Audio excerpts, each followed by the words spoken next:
All right. Good evening, everyone. My name is Abeo Chimika Tisdale, and I'm the programming assistant at Charis Circle, which is the nonprofit programming arm of Charis Books and More. We're the South's oldest independent feminist bookstore. So happy that y'all joined us tonight. Tonight, we are so excited to celebrate with Jake Maia Arlow. We're celebrating Leaving the Station, a cross-country journey of identity, love, and friendships. Tonight, Jake will be in conversation with Rachael Lippincott. Rachael is the co-author of All This Time, the #1 New York Times bestseller, 5 Feet Apart, She Gets the Girl, Make My Wish Come True, and Joy to the Girls, as well as the author of The Lucky List and Pride, Prejudice, and Pittsburgh. She holds a BA in English writing from the University of Pittsburgh. Originally from Bucks County, Pennsylvania, she currently resides in Pennsylvania with her wife, daughters, and dog, Hank. And the person of the hour, Jake Maia Arlow. Jake is a Stonewall Honor author, a podcast producer, and reluctantly Amtrak's #1 fan. They live with their girlfriend and loud cat in the Pacific Northwest. Before I pass the mic over to Rachael, I just want to give a couple of reminders for the audience. I want to remind everyone to leave questions, comments, and lots of love for our authors in the chat box and the question box, which is right under the chat box to the right side of your screen. And there will be a Q&A discussion at the end. So type your questions in or keep them in your mind. And then one more thing, buying the book from Charis directly supports our work and allows us to continue putting on events like this. So if you want to purchase Leaving the Station, you can click the little green bubble at the bottom of your screen and get it from our website. Okay, passing it over to you, Rachael. Awesome. Oh my gosh, I'm so stoked to be talking to you. I absolutely love this book. So excited. Cried so many times in like a great way. And the epilogue especially was just my absolute favorite. But Jake, I know from social media that you in fact went on a cross-country train ride. So like as an author and a reader, I am always just super obsessed with inspiration for stories. And I just kind of want to know, like, what was the experience of that like? And did it inspire the story, or did kind of the story inspire the trip? Yeah, well, first of all, thank you so much for the introduction, and also thank you, Rachael, for being here. Very excited to be chatting with you. Thank you to the audience, which I feel is mostly my relatives. So hi to my relatives. Yes, that's a great question. Well, as I say in the bio, and as was pushed back on yesterday at my event in Seattle, I may not be. First of all, the reluctantly was pushed back on because it is, unfortunately, Amtrak has some problems such as delays, cleanliness issues on the trains, etc. But it's not their fault. And also the person who was the bookseller was like, I'm Amtrak's #1 fan. So I do love how many train fans are coming out of the woodwork for this book. Totally. That's very exciting. But I took that trip specifically. The route in the book is from New York to Seattle. So first it's the Lakeshore Limited from New York to Chicago, and then Chicago to Seattle, which is the Empire Builder. And I hadn't taken those specific routes. I'd taken this part of the Sunset Limited, which is in like from Chicago to LA, and I'd taken also from LA to Seattle, the train. So I had written a lot on the train and loved riding the train, but I hadn't taken that specific route. And then I was like, I should probably do this as for research, and also because it's a write-off, Totally. I love a good tax write-off too. So I took the train as I was working on like the final round of like real revisions, like deeper like developmental revisions for the book, and I had a great time, but also realized like a lot of the logistical things I had written were incorrect because I was basing it on like vlogs I had watched or just like past experiences on the train. So like I hadn't realized that, and I could have done this research and found this out, but better to experience it. But like the New York to Chicago leg, there's no observation car because it's just for like trips over a certain like amount, like length of time. So first of all, New York to Chicago leg, real props to anyone who does that regularly. That is a bit of a miserable trip. It's not as nice as the Empire Builder, but I was able to edit the like, it's kind of like the world building of the book on the train, which was really fun to do and to get to like, okay, I took pictures, I made notes, and was like had the like Word doc open while I was on the train. So the inspiration didn't come from that specific train ride, but it was cool to get to ride like the actual train ride that the book is based on. For sure. Yeah. Was it kind of interesting, like when you did actually experience it? Like, were there any like major plot points that you kind of had to shift up or back or kind of like reshape to like the actual schedule and like the map of the trip itself? Well, while I was writing, I had the map and the schedule up like the whole time. So I would look at like, and I would kind of think to myself, like, how much artistic license can I take here? Because, you know, Amtrak is often delayed. I feel like there's some like license I could take with how long there was between stops. So I wasn't as worried about like the schedule part of it because honestly, the schedule is like always shifting. I was more worried about like the physical train because like that doesn't change as much or at all. Yeah. But so wait, what was the question was, were there plot points I changed? Yes, that you kind of had to shift. Not really, but I did realize that I was taking probably more artistic license than I initially thought. Right. So I did then write in the acknowledgments, like, I'm sorry to the real like transit the actual number one Amtrak fan. Yeah, certainly I am not. Like I am a big fan, but like I do not know, like there are some people who can look at the train, they're like, oh, that one has like this caboose like engine really cool. And like that is like which is like I aspire to that. Yeah. So I definitely like didn't I had already been shaping sort of the plot and the like obviously like the midpoint of the book happens at around the midpoint of the trip kind of thing. Right. And I would be looking at the Empire Builder schedule and trying to like map it out in my head, which was really fun because it gave me like constraints to work within, which I feel like then you can like within those constraints, you can almost have like more freedom. But yeah, that was also kind of fun to like be like, okay, now they're like, I'm like looking at them as they go across the country. Oh, that's awesome. I really like that.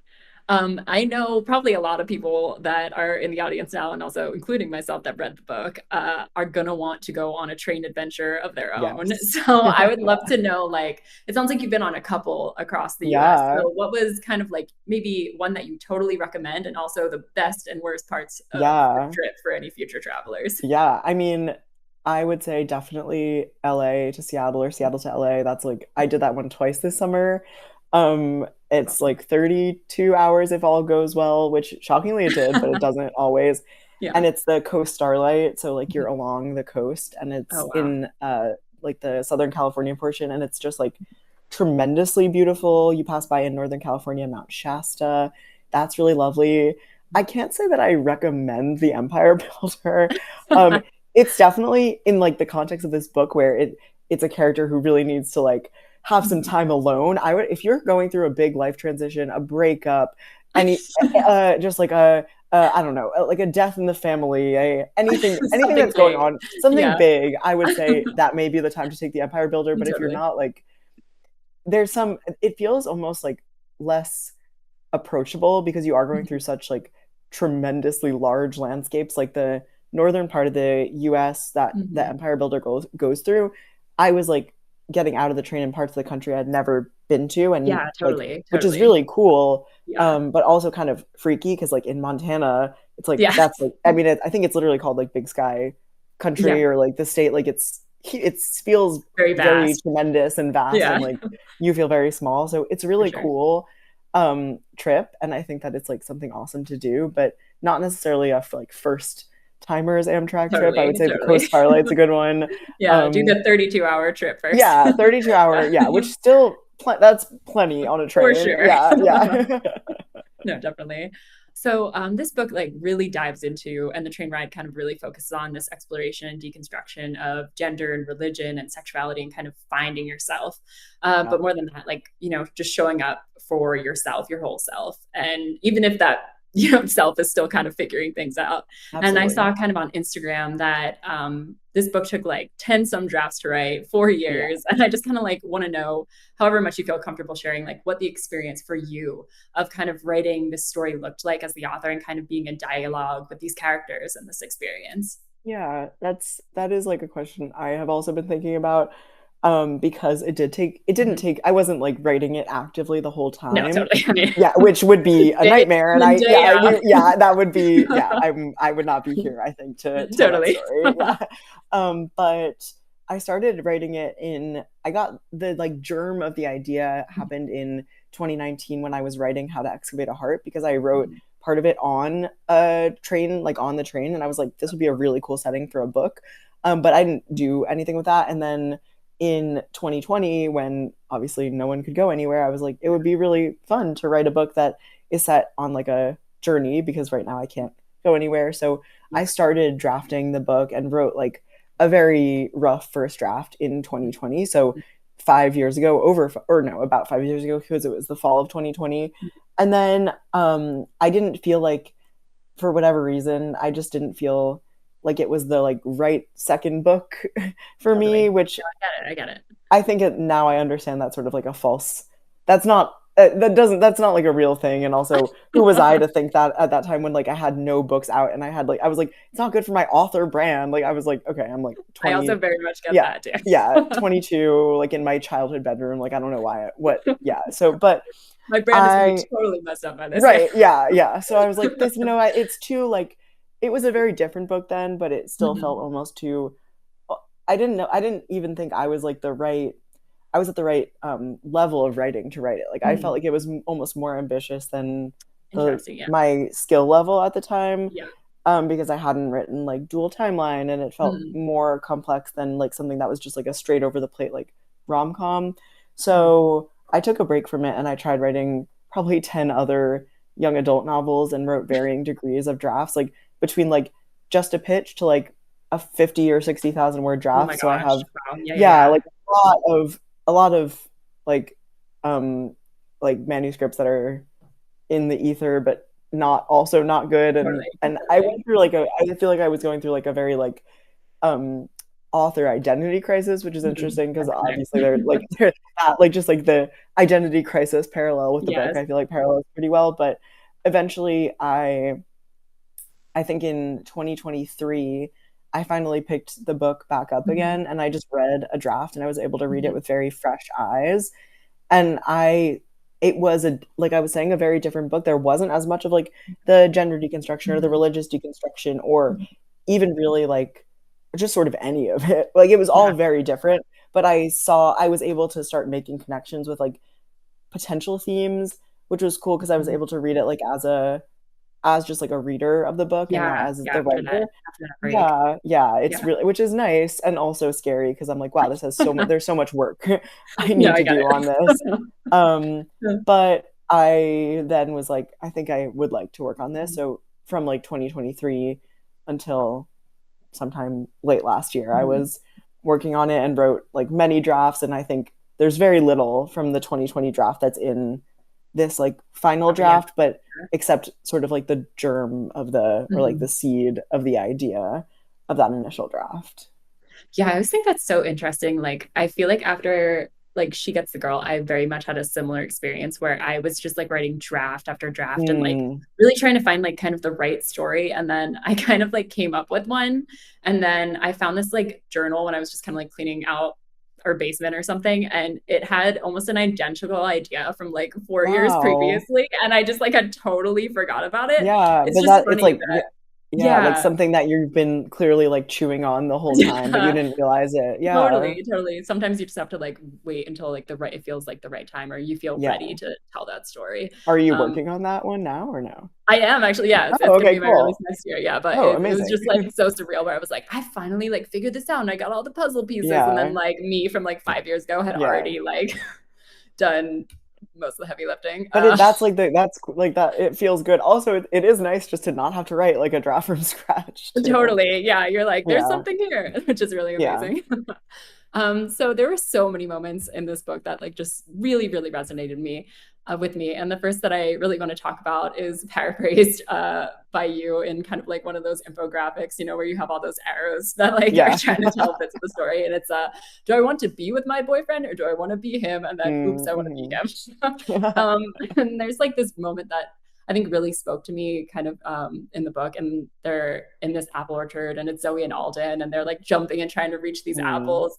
And I kind of like made a note kind of in the side that was just like, this, when you're, nobody wants to read like whatever notes I wrote inside, but it was just like, I mean, personally, I would love to. But... I wrote like one of the boys, and then I wrote the sickos, and like you did reference them later. I know we've kind of like talked about this before. For people that are watching, the sickos are kind of like this really cool group of like pals that like grew up in like Hood River, Oregon, and they do like all these kinds of like awesome adventure stuff. They'll like do an inflatable canoe down a mountainside, or like build like the biggest ramp possible that they can to like launch themselves into the river.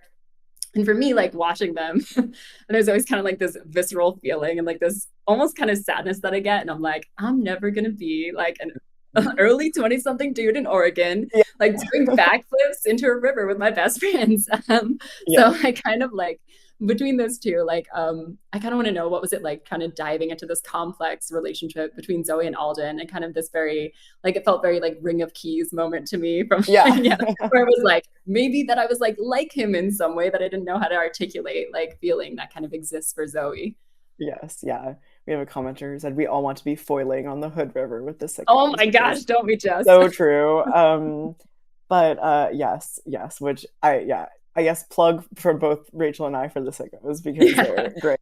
I think that like that also developed, like that scene specifically that you pulled out was a scene that came also much later in the draft, because I think I was also starting to piece together like almost what the book was about as I was working on further drafts, because I think that like there's like obviously the idea I had for Alden, that character, was pretty similar from the beginning of this is like sort of a relationship that Zoe doesn't quite understand why she's so connected to this boy, because she's like identified as a lesbian up until then and is now like having some sort of intense feeling for this boy. And I think that like I wasn't pushing it far enough necessarily beforehand, and like I was only having it be like, oh, I'm like feel like this connection to this boy, but I don't know what it is, but actually I'm just a lesbian. But I think that like both in like through my own personal journey with my identity, but also like in almost the editorial process of the book, I was able to be like, oh yeah, I need to like push this further, because there is obviously this underlying like gender envy or like whatever it is with that exists, Alden. So I then it was fun to like think of scenes that could sort of like display that feeling and that like visceral discomfort that Zoe has of like, oh, there's these in that scene that you were referencing. They're like Zoe knows that like she's being perceived as like the girlfriend of Alden, and there's these other couples who are walking by, and she's like, but I just like, this is just not how I want to feel. And there's like these fleeting moments where it feels like the two of them are like relating in a different way, like you're saying, where like you can never be an early 20s boy from like Hood River, Oregon, doing like stupid stunts, but like there's that desire, and I think like I was able to dig more into that desire, and that was what like allowed the book to become what it was when I like allowed myself to lean into that more. Totally, to explore that for sure. Yeah. And I think like another line from this book that I really, really loved, and it was like, it really, I've like kind of talked about this with Alden, I think a couple of times. He was my wife, for people watching that don't know. That's probably helpful context. But one of my favorite lines in this book was like, I think my gender is partially being a lesbian, and that like super resonated with me. And I think for some lesbians, there's oftentimes at some point in their lives, and for many from an early age, I know that was the case of me, where there's kind of like this dissonant relationship with these like set societal expectations of like gender and all these different things. And like, I kind of want to know, like, what for you does this line kind of like sum up, and what do you think it is about kind of like the lesbian umbrella, if you will, that kind of acts as this space and this safe space where this is a reality for Zoe and so many people? Yes. We have, I know in the audience, there are some second wave feminist lesbians in the chat who have thought about this a lot. So I want to shout y'all out, but also, I feel like many people for many generations of like queer women and like lesbians, etc., have been thinking about this. But I think that like that specifically was important, not just for like, I think even just like if we like zoom in for like in the book, because I think that like if maybe a reader hasn't had the experience of like being like experiencing this, which I think like although it's obviously a very specific experience Zoe has of like having complicated feelings about like her own gender and sexuality, I would say probably like many lesbians or like queer people have like at some point you're like, okay, I got my sexuality figured out, like what's going on with my gender, or like or they're like tied together, and that's like obviously been a thing for like for however long they've been lesbians. Yes. And so I think, but like that line specifically, I think was more that like I felt that it would tie up the idea of like of Zoe's character better than if it was like almost left unsaid, because like that I think that Zoe's like Zoe does have like a relationship with like a boy in this book, and there is like an aspect of it that's real, but it's also like I think it's also I don't know, I think there's a lot of complexities both to just like queerness in general and Zoe's identity, and I didn't want to like tie it up with a neat little bow, but I think having that allowed it to be both like a granular thing of like I am a lesbian, but also like more expansive of like a lesbian can kind of be anything, which is like the cool thing about like being queer and getting to just like define what you want that to look like for yourself. So so deeply agree with all that. Something that was really interesting for me, and probably because like I was real big on like secret lives of Mormon wives, but now I'm such a huge fan of Oakley, who in this book is an ex-Mormon, and I kind of want to know what was like the research process and what was it like kind of diving into Mormonism and that aspect of the story.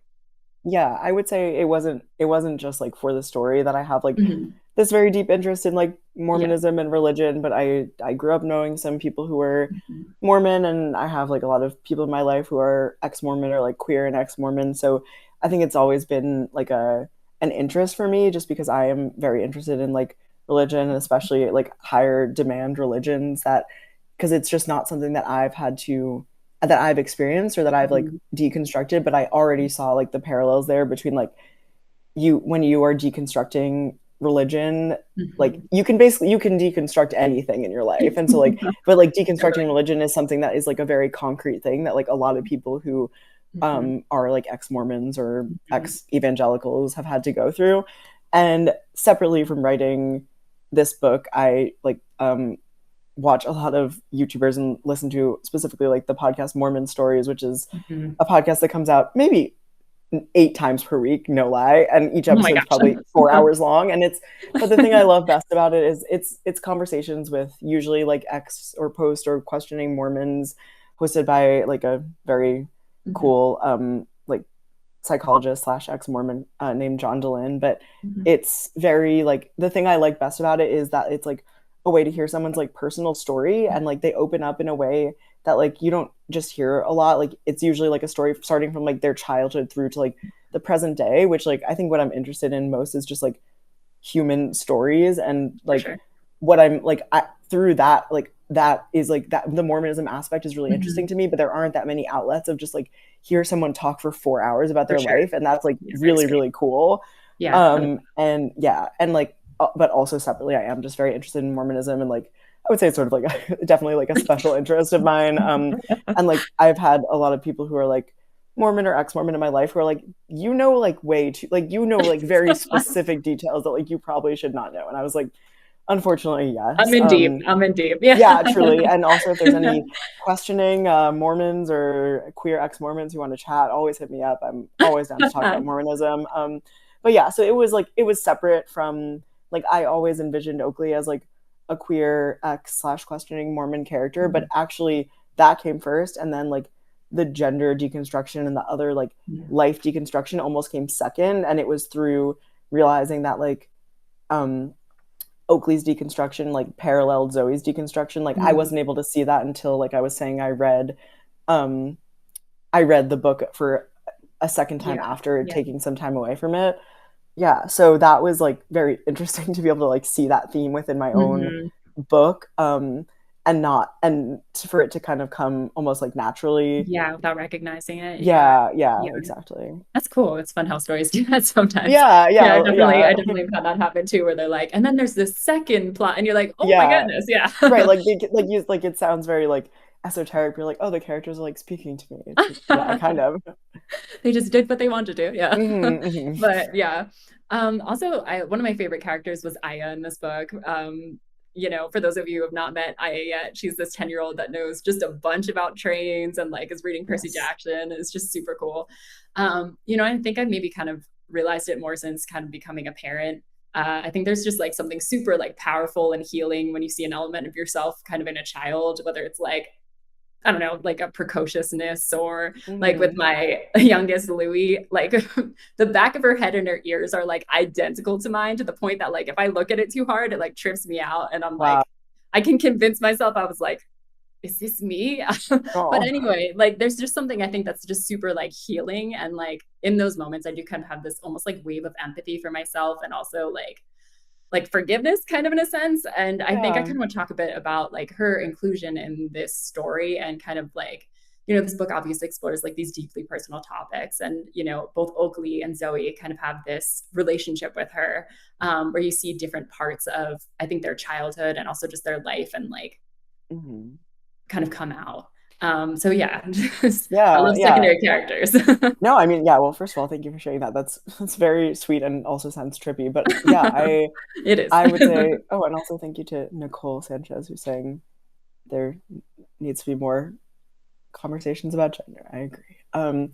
But I think even from like my first book, Almost Flying, something that's like always been really important to me is writing like older and younger, like teen and tween characters that interact, because like you were saying, like it can be so impactful, not just for the younger person obviously is getting something out of that and feeling like, oh, this person's like a mentor to me, or I'm learning something more about the world, but also like, if you can see yourself reflected, like this is what I was like as a kid, or this is like I can like heal this part of myself I can like help stop this from happening to a child, which like for sure.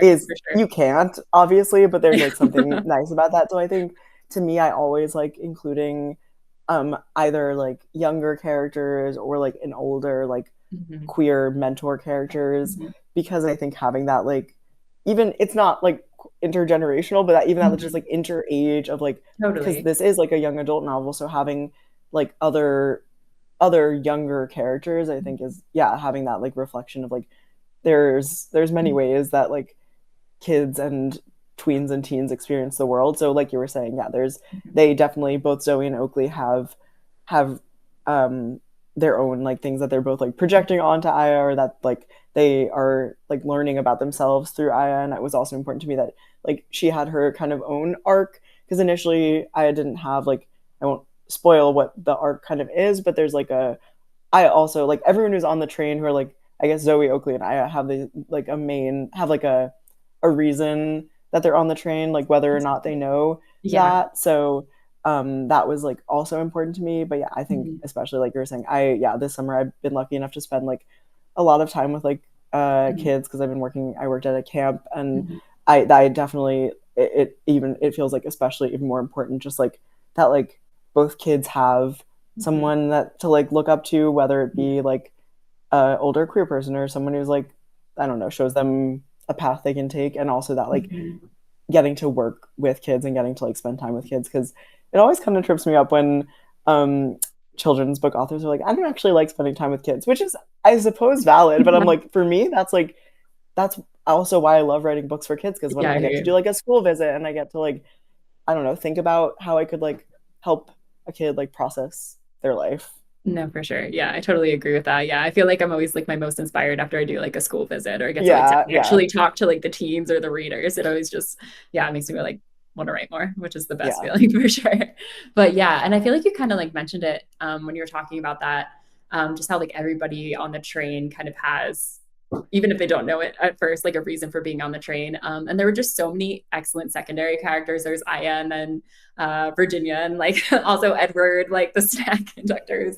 I absolutely adore it. So I guess like within these stories, like how do you go about as an author, kind of making these secondary characters feel really like fully fleshed out and fully realized.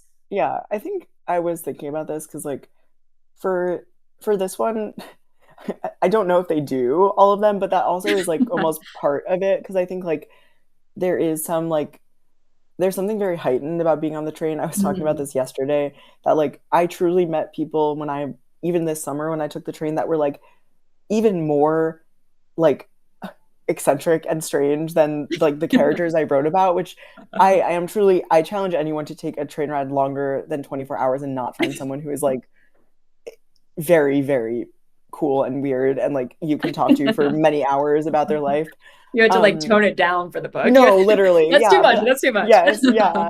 But I think that like part of it is just that like I think when I'm writing side characters, it's more that like I feel like I'm a fairly like observant person and when I try to like observe different like archetypes of people or like how someone might talk and when I'm finding like a side character's voice, I usually have some like I had for like Edward, I had like a conductor like in my head, like who I had like experience, like a group of people who kind of inspired that. So for that, I think like I think about both the kinds of people I've met on the train because like luckily for this one specifically, I could like take inspiration from that, and also I was thinking about like what are who are the kinds of people who like take a train, who are the kinds of people who Zoe would not necessarily always interact with off of the train.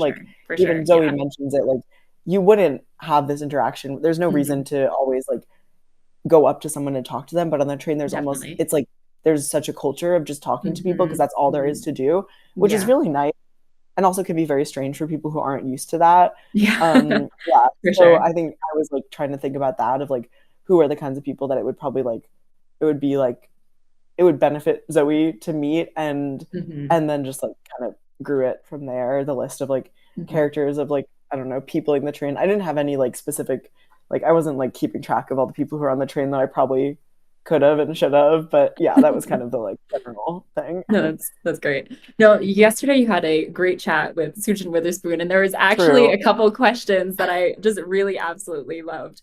And I also felt very seen by this question, but there was one that was Zoe talks about the forward momentum that had propelled her throughout high school suddenly vanishing when she got to college. The gifted child turned burnout pipeline is not often seen in YA fiction, but I think it's so real and something that a lot of people experience, especially probably people that read books. Yeah, true. Was this something that you personally kind of related to and experienced? Yeah. What did it look like? I don't remember what I said yesterday, but I will also just like answer this question in the way I think I did / the way I is just an honest way because I forget everything I say immediately after I say it, which is also true of my writing.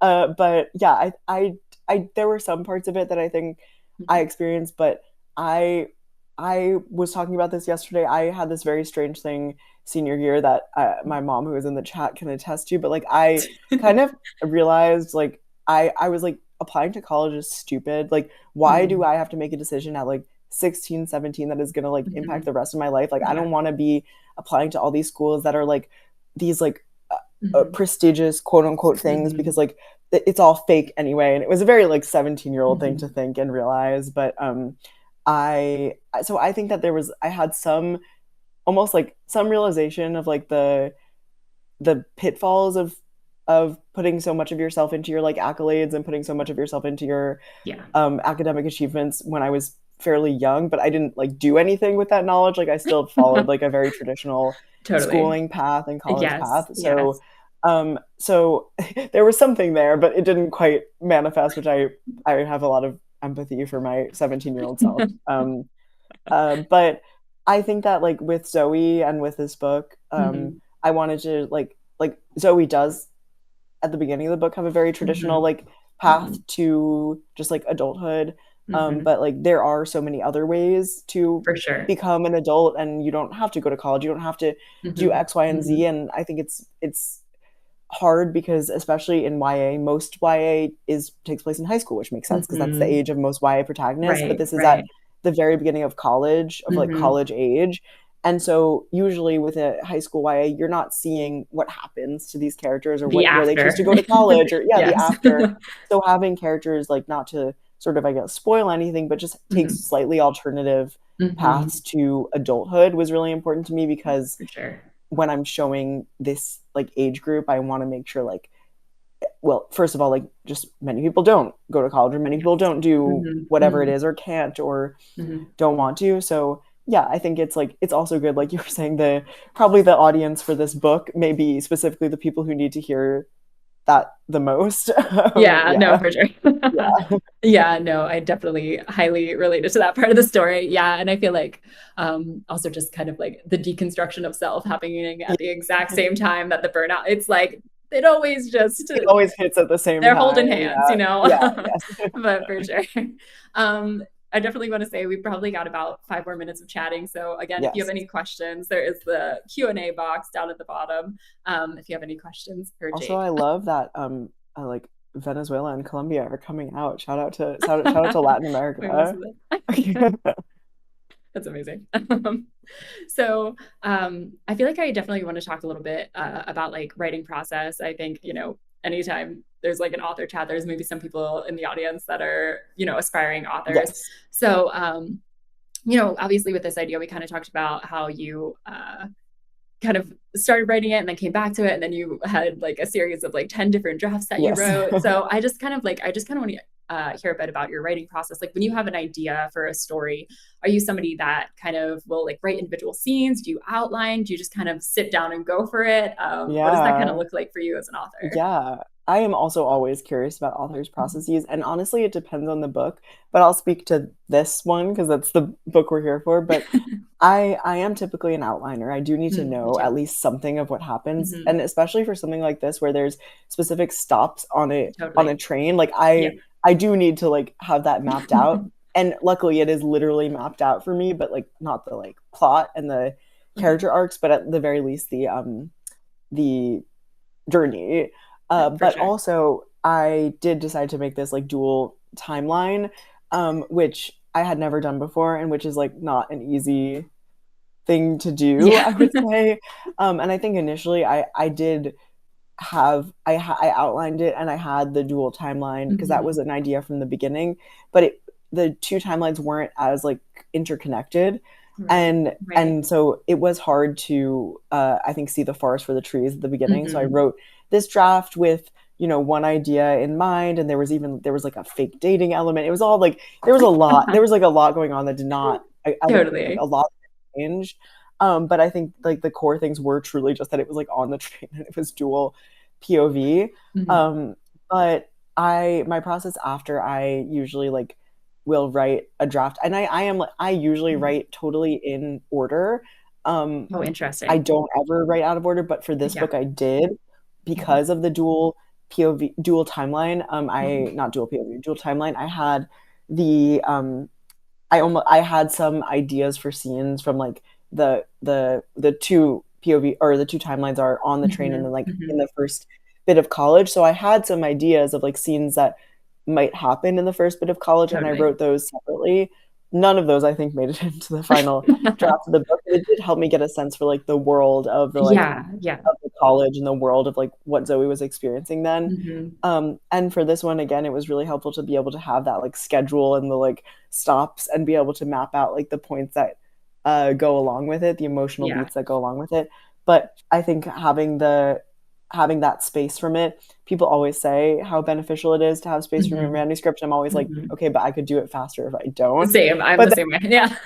I was like, I gotta keep plowing ahead. But clearly, like, I actually needed time away, and also like not taking time away led me to have like probably 500,000 words of garbage that I wrote of like other books that will never see the light of day. So like eventually having that time and seeing it was like really nice to see that like there were pieces there, and then I could also re-outline and rewrite what I had and change like what I had written. So I don't know if that's really the full process, and I really am not great at remembering how I write a book either, because I have heard and you would know better than me, but that like when you give birth, there's hormones that are released that kind of make you forget how painful it is, that you're willing to like write or give birth again. And for me, I feel like that's similar to like writing a book, is it's so painful, and then there's something in my brain that stops me from remembering. You're like, I can't even recall. Yes. I'm gonna do it again. No. Yeah.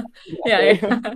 No, that's so funny. Yeah, I feel like the combination between like having like a consistent like, you know, map and like timetable plus like you go back to this draft and like there's already bits and pieces is like, as an outliner, that sounds like a real dream. Yes. Yeah, it was a dream. It was sort of a dream. I'm like, you just plug those two together and you got a book. Yes. Like, and yes. Oh, that's so amazing. Yeah. I see somebody like wrote a question in the chat. I don't know if you want to open it up to questions now. Yeah, sounds good. I can totally read this. Or I can read it aloud. Whatever. Yeah, there you go. You go first. Yeah. Oh no, I see that the question is, what advice would you give for writing a first novel? Which is a great question. And I would say write it. I think the question specifically being novel is very different from my advice for like, what would you do if you just want to like write? Because for writing, I always tell people, especially when I'm doing like school visits, that you need to be like an observer and you need to keep notes and you need to write things down and try to like work on like studying people and study, because obviously for fiction you're not writing the exact truth, but like being observant always helps. But specifically for novel, for me, and it sounds like for you, Rachel, I would not be able to write a book without outlining it at least a little bit, or having an idea. And something that really helped me is writing what I think is like a one sentence, like, what is this book about? Like kind of like a log line of like, who is the protagonist, what happens, and like, why do we care about why it's happening? And sometimes even through writing that, it changes the direction I'm going in, because that'll be like a very early piece of my process. So I would say like having some idea. I know some people don't at all, and I admire them greatly. But I also have heard that sometimes it takes a little bit longer. Though, to be fair, it took me 5 years to write this book and I made an outline. So who am I to talk? But I would say that like it is very easy to get lost in like the middle of a book, or want to give up, or want to stop writing. But if your like goal is even just for yourself to finish a book, it's okay if it sucks. It's okay if you write a really terrible first draft, because that is not no one has to read it except for you. And it's really, that is like what I find, especially drafting is not my favorite part of the writing process. I love revising and I love like molding the book into what it'll be. So like to have the ability to just like write a first draft, I think anyone has that ability in them. And then like you can work towards making it better. And that's what's really cool about it. And then like seeing that the more you write, the better you get. Even like oftentimes from like the first scene of a book to the last scene, I'll read it back, an early draft, and I'm like, oh, I didn't know what the book was. It was not good. And then like the last scene, it's like way better. So I think it's cool to be able to see your own progress. I don't know if that's like advice or more just like a few things that work for me, but it's everything was great. I'd love to hear your answer, honestly. No, I totally agree. And I feel like the sentence thing is so helpful. And I like honestly couldn't recommend it enough, because I can't tell you the number of stories that I've kind of like, you kind of will get those ideas. You'll be like driving the car, or just like out walking, and like you'll kind of like live in that world for a little bit, and then you'll try to like write something and you realize that like it can't sustain itself for an entire book. Or maybe you're like thinking of just a scene, but like you have to like actually realize that like, take a step back, like could this actually like work? Because I feel like I've gotten into so many situations where I've kind of like fallen in love with maybe like the vibes or the aesthetic of a story, and then realized that like there's no point to the story. So I think that's probably really helpful. And then I'm also just very big on outlining. And I think for a lot of times, like I'll have that idea and then like I'll sit with the characters for a little bit and sometimes write individual scenes. But like I think one of the most helpful things you can do, like you said, is write an outline, because it really helps you see where the story is going to go. And especially if it's your first novel, that can be something that makes it feel very achievable, because it is a big mountain. If you're all of a sudden like, oh my goodness, like no, like if I can just like plot out the entire story. Like, you know, the direction you have to go in, you know, kind of what you have to write. And that first, like just getting the first draft done, you could revise for a million years, but like just getting the first draft done is really just like the biggest hurdle that you have to cross. Yeah. And then I think probably just the other thing, it's like super small. It's not super small, I guess, but like, you like write a story. Like, I feel like now, like with like book talk and just like so many other things, like there's like this desire to write like what sells or like what does this or what does that. But like you have to really care about the story that you're writing about, because you are going to be sitting with it for a very long time, 5 years, you know? Yeah. Like if the story means something deeply to you and like you really love what you're telling, it's going to be a lot easier. And honestly, your story will probably be a million times better than just, you know, writing whatever. Yeah. Thank you, Rachel, and thank you, Nicole, for the question. Yeah. Someone I definitely don't know named Laura asks, please talk about writing what you know versus having to research everything. Interesting. I mean, I would say that like for me, I love doing research, and right now I'm writing a historical fiction and I'm doing a lot of research, and I often find that to be the most exciting and fun part of the writing process. And also I can use it as a form of like productive procrastination, where I don't start writing because I want to be researching. I'm studying now. Yeah, exactly. But even for something like with Leaving the Station, where it's obviously a contemporary book, but like I was watching YouTube videos of people taking the cross-country train because I was trying to see what it looked like and to write the scene. Or I was you know, reading a book about Mormonism or listening to a podcast or whatever it was, so I like to do research, and looking at photos of like, or like a virtual tour of like the Cornell campus, because that's where Zoe goes. So I really do like grounding things in reality, because for me it feels like I am able to do like world building almost, even though it's not fantasy. Like I have it set in a world that feels more concrete than if it's just like loosey goosey, like it's a contemporary and takes place in a town, and like I need to like know, at least for myself, like what is the map of this world, what is the layout of this world.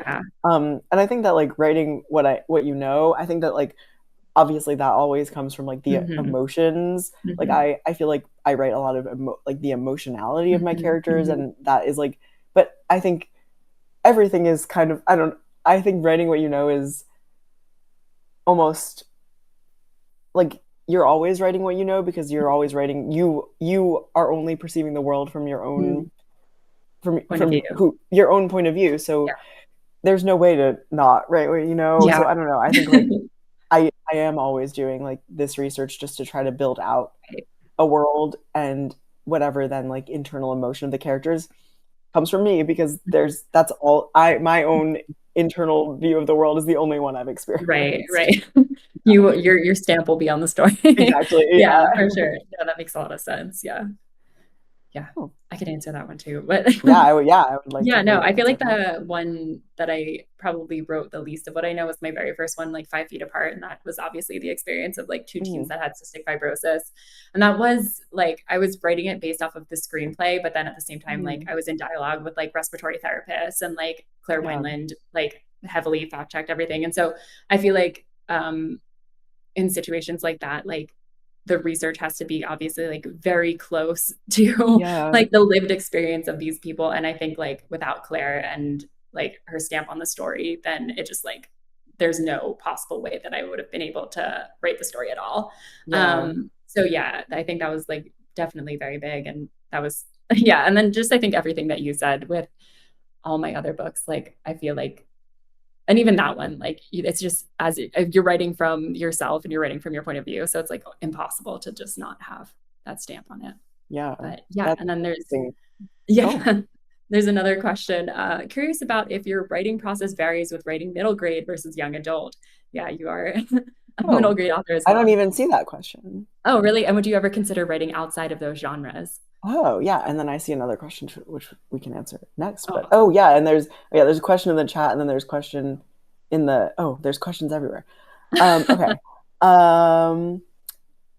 Yes. So the question was middle grade versus young adult. I would say, Rachel's gone. he lost Rachel. I'm back. Rachel's back. We're here. Oh my gosh. That's just a little trick that I like to do. We're gonna say that you write a magic book? No. Yeah, I would say that like my writing process is fairly similar, but like the emotions that I write into the two are very different because for middle grade I am getting into the mind of someone who's younger and like going through puberty and experiencing things that are like you're sort of still experiencing the world through like a child like lens, and you're still able to have some sort of like there's still some like magical thinking that I think like teens don't have as much. And with teens, I think the thing that is different, especially because I write on the older end of both like older middle grade and older young adult, there's like, I think especially when I was 18, I felt like I was an adult, and I know that I was not, but you are experiencing, Yeah. you don't have the self-awareness yet to know that you're still a child, but you have the like the big emotions of being a child, of like your experience, everything you experience is like the most heightened thing you could possibly experience. So I think that there's like some difference in like there's less like dramatic irony in young adult, because like obviously with like middle grade you understand more. I can't tell if I'm frozen or Rachel's frozen. Oh, you're okay, you came back. I think there's more like now I don't remember what I was saying, but that's kind of, I think it's a lot about the emotions, and I would consider writing outside of those age categories. And I have tried. So far, nothing has worked, but we will persist. And I see another question. Okay, wait. I can't tell if these are in. Wait, how can we say We that got we some answer in them? the chat and then also in the Yes. Oh my questions gosh. box. Okay. I think we can answer it. Should we do like rapid fire? Yeah. I see Chloe asks that working on first novel right now. Congratulations about that. A question about the process. How did you navigate finding an agent and editor who believed in your work and understood what you were trying to say? That's a really good question. I think that it's hard with like agent, honestly, just looking at people's like manuscript wish list and their other clients and looking at books I like. I know it's like a very often given piece of advice, but like books I enjoy, like other sapphic and YA novels, and seeing like who represents this person, because usually that means they are looking for that type of book. Totally. And for editor, luckily once you have an agent, it's not as much in your hands. Like it's more you can collaborate with your agent of who you would want to submit a book to, and you can even look at editors like manuscript wish lists or things like that. But I would say then like if you're like lucky enough to have multiple people want to buy your book, you can like have conversations with them and discuss their editorial style, and also see like books they've published, and if it's other thing, like if you feel like or if you know, like let's say you're like also a queer writer, like they also are queer, or they've published other queer books, so things like that can be very helpful. Yeah. Sure. Let me see. Here's another one. I know it's not the same, but I'm trying to write songs for my band. Ooh. Awesome. That's really cool. Yeah. So how much of the story is based on like anecdotes? How do you keep the flow, and when do you know it's finished? That's so cool. I would love to write songs, and that's like a really cool, I think, form, kind of like poetry. I would say like a lot of a story can be based on anecdotes, especially like a song. And I think a song is kind of similar to like writing like one contained scene, in that there always has to be like an arc. Like in every scene of a book, there should be an arc or a poem or a song, a beginning, a middle, and end, and there should be like a journey that your character goes on. So whether it's like in a full book, obviously there's a beginning, middle, and end, and a character goes on a journey, but even within one scene, there should be something that changes and something that your character is able to, that propels the story forward. So like I would imagine for a song, I haven't written one, but that like you would want there to be some sort of like journey, that even if it's just like a like little an emotional journey, or with a story, like something that changes from the beginning to the end of a song, which I feel like there's a lot of songwriters that do a really great job of that. And just like a plug for my favorite like songwriter, who is like Adrienne Lenker, who's the lead singer of Big Thief / has her own like thing, and I feel like she does a really great job of like telling stories within her songs. Yeah, I don't know, but that's really cool. Yeah, that's really awesome. There's another question from Australia. Whoa, oh my gosh, what time is it there? That's awesome. Yeah, not a super deep question, but just wondering if we can expect more vlogs / BTS of the writing process, Jake. Always entertaining and insightful. Great question. Thank you. So we have a fan of my very infrequent vlogs. I love making them. I will just say they take a long time to edit, so I need to get back. My computer is very broken and like does not love the amount of filming that I do. I would really like to continue doing them though, because I feel like it pushes me to, when I'm filming myself or filming the writing process, it pushes me to like both think more critically about it and also like do more productive work. No, I understand. So yes, I would. I think you can expect more vlogs. Could you expect regular vlogs? Probably not. But maybe a couple this fall. I'd like to post a few. But so cool to have an Australian viewer. For sure. Let me see if there's any more that we missed. Yeah.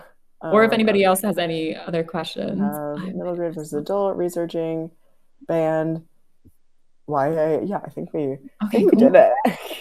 I think I got it all. This was so great. And thank y'all for the questions. Such good questions in the audience. Awesome. But Jake and Rachel, this was so fun. It was truly a delight watching y'all chat. It felt like being a fly on the wall of a FaceTime. So thank you both so much for your time. Jake, congratulations on your book. And thank you so much for hosting this event. Yeah. Hopefully this event inspired some people to take their own, trained self-discovery journey. Yes. And just one more plug, if you would like to purchase Leaving the Station from Charis, click the blue button on the bottom of your screen. It's so easy. Just click so easy. Also, want to plug Jake's website. There's an extensive list of independent bookstores. So I need to update that with some more. And if you are a bookseller or owner at an independent bookstore and you'd like me to add that to the list, I'm always happy to do that. So good. Yeah, so people are already sharing love in the chat. Just want to encourage more people to, give our authors some props, some claps, virtual claps. But this was great. Thank you all so much. This was great. Thank you so much. Hi, Julia. Thank you. No, yeah, this is a huge blast, Jake. I feel like we never got to like chat in person. So I know, cool we should just like I'm talking just like in front of a group, but let's do this again sometime. All right. Have a good night. Thank you. Thank you so much for coming, everybody. Bye. Bye.